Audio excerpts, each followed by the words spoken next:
అయ్యా, ఇప్పుడు ఏం చేయబోతున్నారు?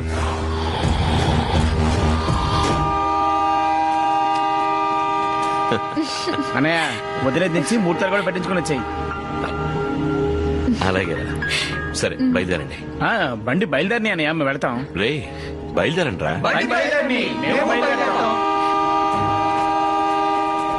ఎందుకులా కూడా పరిగెడుతున్నారు?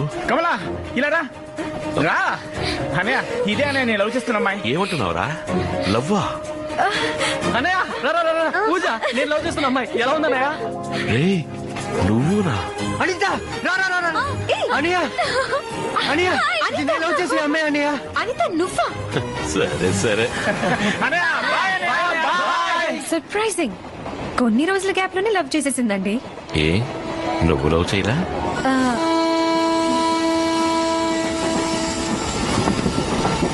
అమ్మా నమస్కారం అమ్మా. మా అబ్బాయి అమ్మా. నమస్కారం. నమస్కారం అండి. ఎలా ఉన్నారు? అంతా బాగున్నావమ్మా. ప్రేమ కంటే పగ ప్రతీకారాలే ముఖ్యం అంటూ రౌడీల్లా తిరిగిన వాళ్ళలో వీడు ఒకడమ్మా. మన గ్రామంలో అందరికీ ప్రేమ అంటే ఏమిటి, అభిమానం అంటే ఏమిటి, అహింస అంటే ఏమిటని వివరంగా అర్థమయ్యేలా చెప్పింది మీ నాన్నగారేనమ్మా. నేను మాత్రమే కాదమ్మా, మన ఊళ్ళో ప్రతి ఒక్కరూ మీ నాన్నగారికి జీవితాంతం రుణపడి ఉంటారమ్మా. తమరు చల్లగా ఉన్నారు. చాలా సంతోషం అండి. ఉంటారమ్మా. అలాగే. చాలా మంచి వాళ్ళ ఉన్నారు మీ నాన్నగారు, అందుకే అంత గొప్పగా చెప్పాడు. ఆయన మా నాన్న గురించి గొప్పగా ఏమి చెప్పలేదు, ఉన్నమాటే చెప్పారు. 6 ఏళ్ల ముందు మా ఊళ్ళో ఎప్పుడు గొడవలు అల్లర్లు జరుగుతూ ఉండేది.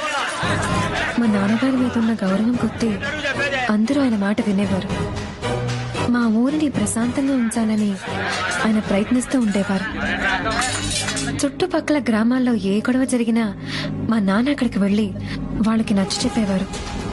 కానీ మా అన్నయ్య స్వభావం పూర్తిగా మా నాన్నగారికి విరుద్ధం. నేను ఊరు ప్రశాంతంగా ఉండాలని పాటు పడుతున్నాను. పగా ప్రతీకారం కత్తి తీసుకుని బయలుదేరతావా? మీ మార్గంలో వెళ్తే ఏది కుదరదు నాన్న.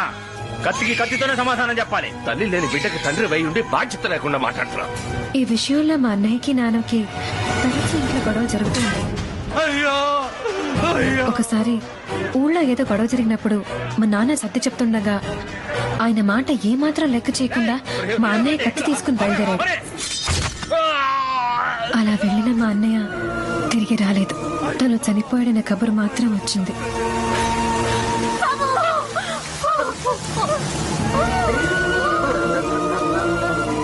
ఎప్పుడైతే నా మాట కాదని పగా ప్రతీకారం వెళ్ళాడో అప్పుడే నా కొడుకు చచ్చిపోయాడు. రక్తపు మార్గంతో నా సమయం ఇంటికి రాకూడదు. అక్కడే సమాధి చేసేయండి. మీ అమ్మ ప్రసవంలో పోయింది, మీ నాన్న ఆవేశంలో పోయాడు. అయ్యా వాళ్ళందరికీ చాలు చాలు. ఇంకా ఎంతమంది పిల్లల్ని అనాథులు చేస్తారు? ఈ మట్టి మీద పడిన చివరి రక్తపోబట్టు నా ఇంటి రక్తంగానే ఉండిపోనివ్వండి. వెళ్ళిపోండి అయ్యా.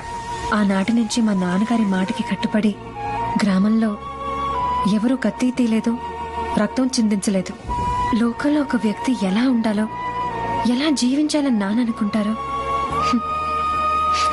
మీరు అచ్చం అలాగే ఉన్నారు. విధో మరొకటో నాకు తెలియదు. ఒకరినొకరు ప్రేమించుకున్నాం. అయితే ఇప్పుడు ఒకటి చెప్తాను, నా వల్ల గాని పరిస్థితుల వల్ల గాని ఓ ఈగ కూడా నీ మీద వాళ్ళని